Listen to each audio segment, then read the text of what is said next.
Pronto, retornamos. Então vamos lá. Como nós havíamos prometido, né? Primeiro entender como a Europa chegou nesse lodaçal. A história do Ocidente é basicamente a história do capitalismo. Nossa análise é marxiana. Certo? Nossa análise é marxiana. Nós não concordamos, para deixar claro, com Zombarth ou com Weber. A ideia de que o capitalismo sempre existiu. O capitalismo é o mercado, o capitalismo, suas relações assalariadas. O capitalismo é a busca de lucro. Não, isso não é capitalismo. Porque isso existiu na Europa. Existiu na China muito antes de existir na Europa. Existiu entre os árabes, entre os persas, entre os turcos, entre povos africanos, entre povos das Américas. Isso aí é bobagem. Isso existe. Comércio é comércio. Comércio não é capitalismo. Trabalho assalariado não é capitalismo. Ele existiu em Roma, por exemplo. Certo? Da mesma forma, se comércio não é capitalismo, buscar o lucro também não é. E a produção manufatureira. Ela aconteceu na China durante a dinastia Ming, por exemplo. Isso que não só durante a dinastia Ming, né? Ela aconteceu na China durante a dinastia Han. Então, praticamente 1800 anos antes de ter acontecido na Europa. Então, definitivamente não é produção manufatureira. Capitalismo é um modo de produção no qual os trabalhadores estão separados dos meios de produção. E essa separação é garantida por ideologia e alienação. Pronto. Ótima definição de capitalismo. Se você não tem uma definição de capitalismo, você não sabe o que é capitalismo. E você tem que apresentar ele de cara num debate para que as pessoas saibam do que você está falando, entendam o que você está dizendo e possam discordar de você. Falar assim, eu não concordo com essa definição de capitalismo. Então, paciência, né? Morde a testa. Por que nós estamos adotando essa? É a que não permite confundir o capitalismo com outros sistemas de produção. Essa é muito distintiva, então é uma boa definição. Certo? Então vamos lá. Primeiro, se o capitalismo é um sistema onde o produtor é separado dos meios de produção, isso deve ter acontecido historicamente em algum lugar, né? Em alguma época. Aconteceu quando? Aconteceu duas vezes. Primeiro, nas repúblicas mercantes italianas. Achei. Graças a Deus. Graças a Deus, meu Pai Todo-Poderoso. Pingo. Oi, Pingo. Oi, Pingo, lindão. Vem cá. Oi, Bolota. Oi, Bolota. Vocês não querem voltar para casa, não? Volta para casa. Volta, peraí. Vamos ver se eu consigo levar eles para casa. Eles estão se divertindo com um amigo que eles acharam.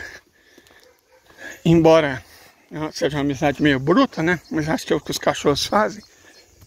E como eu quero que eles voltem para casa em vez de ir comigo, eu vou ficar em silêncio. Só volto a falar na hora que eu estiver afastado, a ponto de eles acharem que eu fui para casa. Deixa eu explicar para vocês.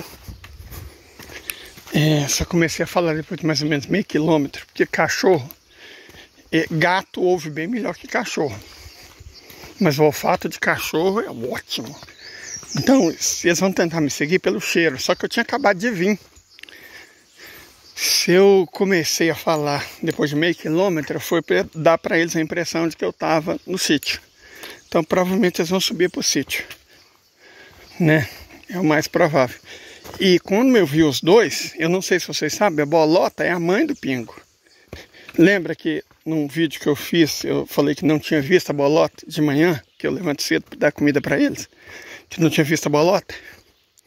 Então o que aconteceu? Provavelmente ela foi lá embaixo buscar o Pingo. Olha só, mãe é mãe, né? Mesmo entre os cachorros, mãe é mãe. ela foi lá embaixo buscar o pingo. E na verdade, quando eu falo brincar, foi uma brincadeira meio bruta. Porque apareceu um cachorro macho e eu acho que deu em cima da bolota e o pingo levou pro pessoal. Aí tava os três fazendo cãezices um com o outro, eles acabaram rolando num despenhadeiro, não igual a esse, claro, mas acabaram descendo. Então, de toda forma, eu acredito que ela chega em casa. Dura que não vai ter comida, né? Porque o terceiro cachorro, o pingo, o pitoco, já deve ter comido tudo.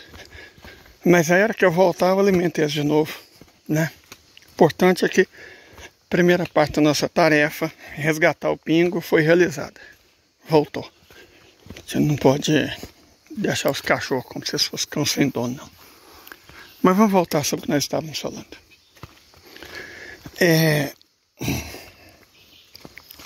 Então, quando começou e onde? Bom, como nós vimos, nas repúblicas mercantis italianas, Gênova, Veneza principalmente, Florença também, Amalfi. Ninguém fala de Amalfi hoje, as pessoas parecem esquecer de Amalfi.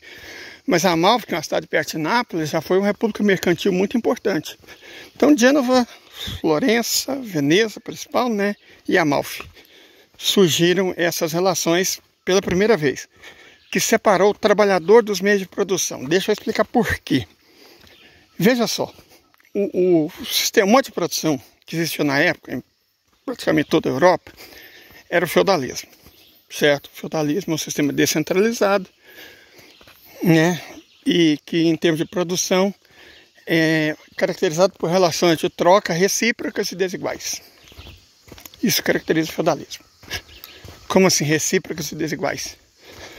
O senhor feudal tem uma obrigação perante os camponeses, os servos, que é protegê-los.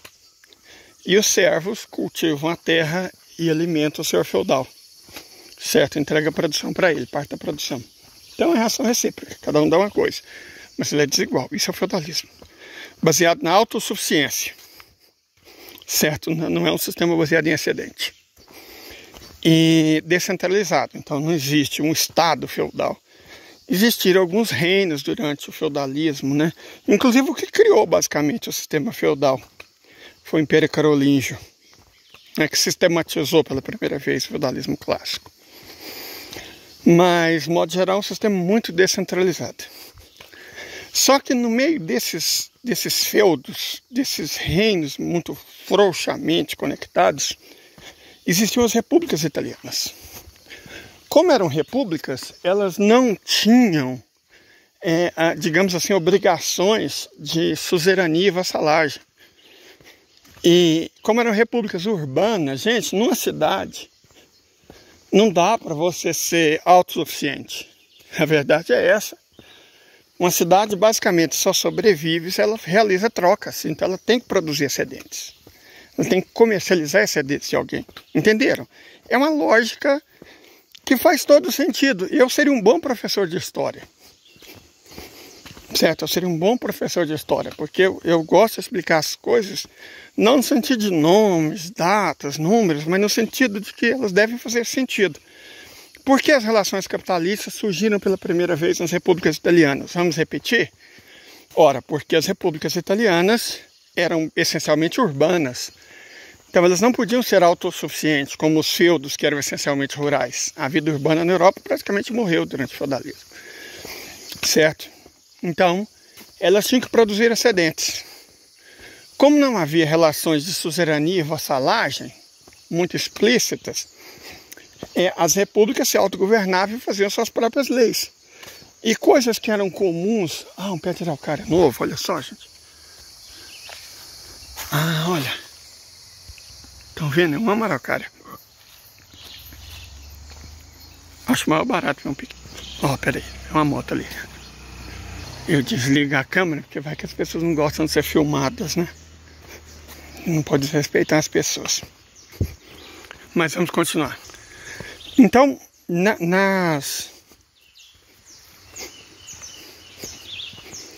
nos feudos, ou nas poucas cidades, vilas e tal, que existiu nas regiões feudais clássicas da Europa,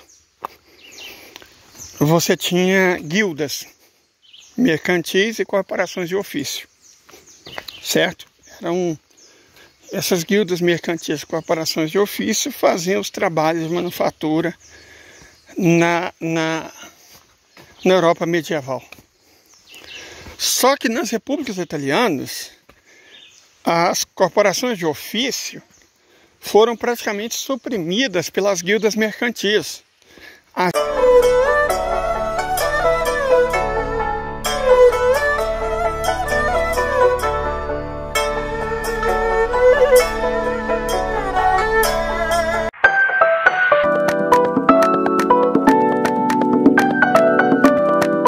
guildas mercantis achavam as corporações de ofício um meio caro de se obter mercadorias.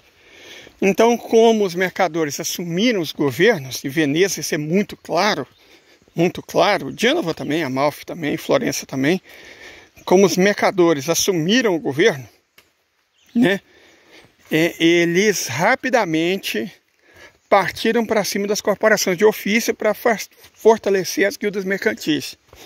E para as guildas mercantis terem o que comercializar, elas tinham que ser mais eficientes, né? As corporações de ofício impunham regras que dificultavam a produção. Na verdade, Marx fala que um modo de produção é trocado por outro exatamente quando as relações de produção se tornam um obstáculo para as forças produtivas. Era exatamente isso que acontecia na Europa do século XII e XIII, né? Na região da Itália, das repúblicas mercantis, na Península Italiana. Então eles enfraqueceram as corporações de ofício para fortalecer as guildas. E aí começa a haver trabalho assalariado, certo? Que é o quê? Trabalho assalariado no sentido que separa o trabalhador do meio de produção. Porque no trabalho assalariado que a gente vê, por exemplo, na Bíblia,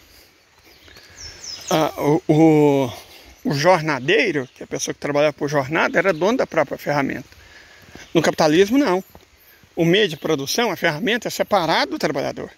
E isso começa a acontecer nas repúblicas italianas. Isso aí, quem quiser saber mais sobre o assunto, gente, eu recomendo enormemente que vocês leiam a obra de Fernand Braudel. Serão os 3 anos mais instigantes da vida de vocês. Certo?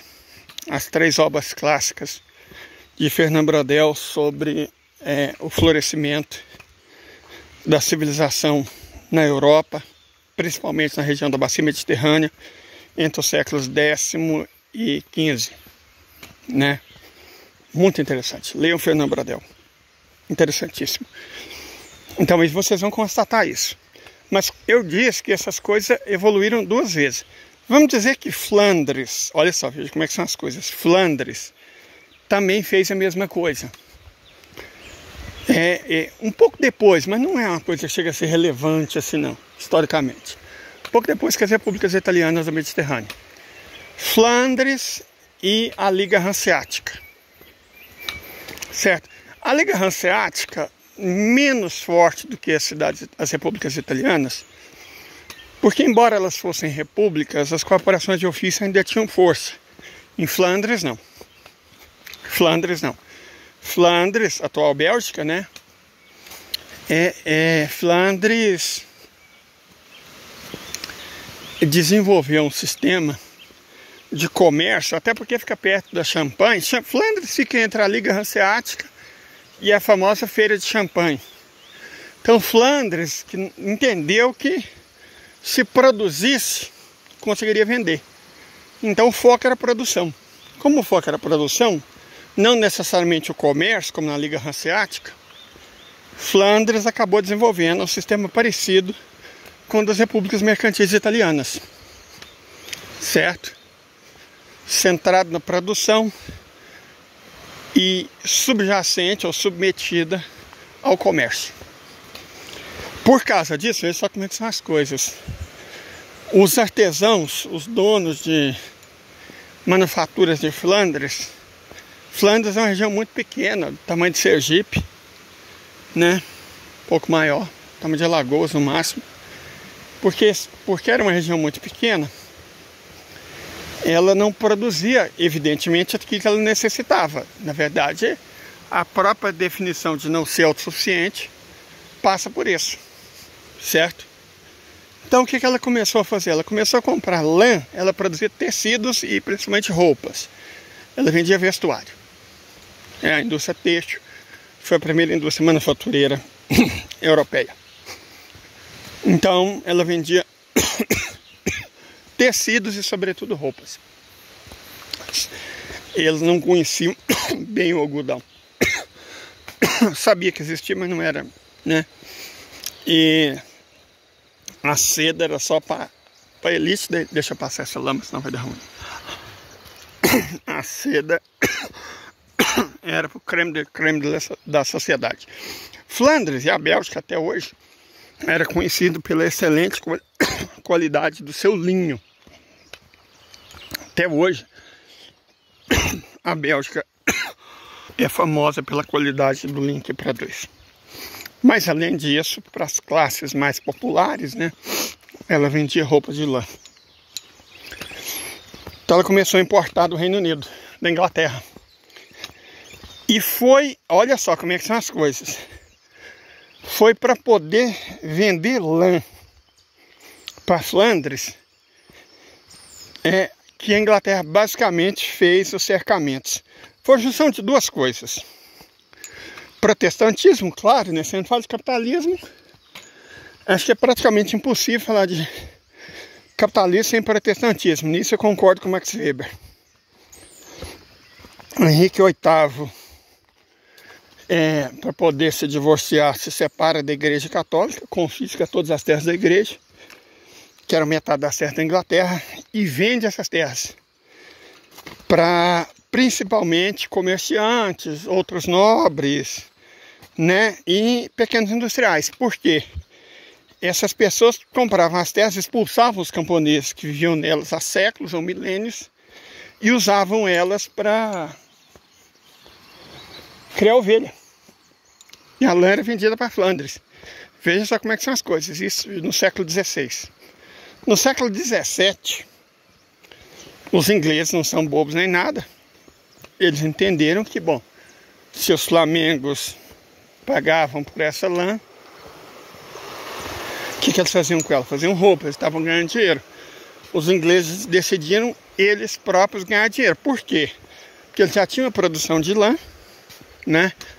E quando eles expulsaram os camponeses das terras, eles passaram a ter acesso a uma mão de obra enorme, muito barata.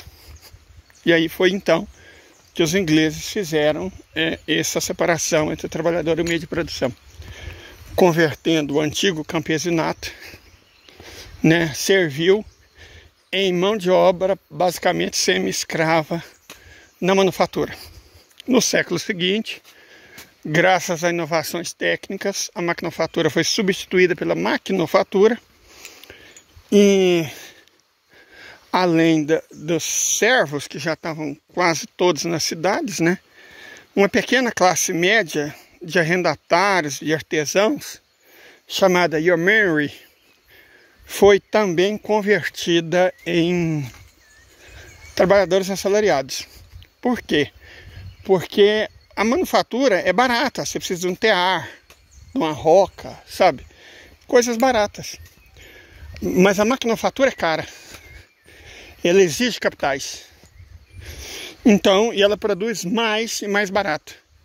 Então os artesãos, os pequenos manufatureiros, a yeomanry, não tinha mais como competir com a nascente burguesia industrial, né? E aí o que acontece? Foram levados à ruína e transformados em trabalhadores pobres. Mais ou menos é o que está acontecendo agora. Deixa eu só passar essa lama aqui, gente, senão eu vou cair.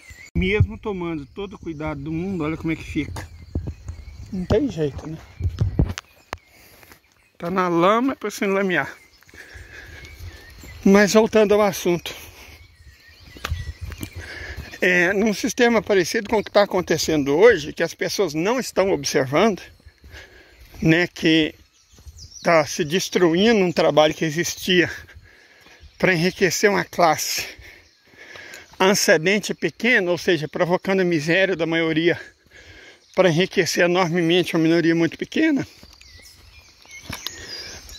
a classe trabalhadora na Inglaterra acabou se tornando sinônimo de classe assalariada por causa disso. Então houve essa separação e aí emerge o capitalismo, né? Rapidamente eles tomam conta do Estado, que é o que já havia acontecido nas repúblicas italianas. Essa tomada do Estado, que foi a primeira revolução burguesa, é a Revolução Gloriosa. E é impressionante o descuido com o qual a Revolução Gloriosa é ensinada nesses livros didáticos.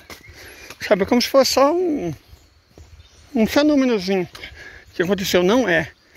Mas eu entendo isso. Por que a Revolução Gloriosa é escondida nos livros didáticos?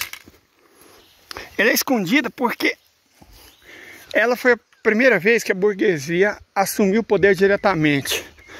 Não me lembro se em 1683 ou 1685 na Inglaterra, né? Quando Jaime II foi deposto e substituído por um rei da Inglaterra, no sentido de que não tem poder, no caso Guilherme de Orange. E aí, para não estragar a mística das três revoluções do século XVIII, industrial, francesa e americana, eles preferem não dizer que a burguesia assume o poder pela primeira vez na Inglaterra 100 anos antes, né? Para esconder a história. A história, ela acaba sendo mais importante para as classes dirigentes no que é escondido do que no que mente, porque a mentira, ela sempre é descoberta. Mas o que você encobre pode ficar encoberto muito tempo. Então eles preferem simplesmente não falar da Revolução Gloriosa. Foi a revolução que permitiu pela primeira vez a ascensão da classe dominante ao poder, o controle do Estado. Inclusive, né, ela fortaleceu o Estado Nacional como meio por excelência de exercício de poder pela burguesia. O Estado burguês, que é fundamental para o capitalismo e fundamental para a história da Europa. Então, basicamente é isso. Essa primeira aula, se vocês me permitem chamar isso de aula, ela explica como a Europa se torna capitalista, que é importante para a gente entender a geopolítica do continente. Agora eu vou caminhar um pouquinho até chegar. Nós já chegamos na área plana, né? O morro termina aqui. A área plana começa na região das Três Pontes. Essa é a primeira.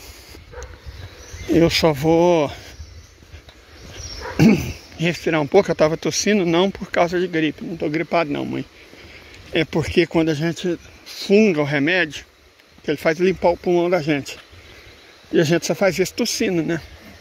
Então, deixa eu só respirar um pouco, preparar a próxima aula, né? E aí eu falo sobre a geopolítica europeia contemporânea, ok?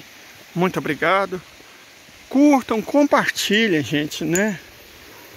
Nosso canal, se depender do algoritmo, ele não vai crescer. Então, sempre que vocês compartilham, que vocês indicam o canal, que vocês curtem, que vocês comentam, vocês estão ajudando o canal a crescer.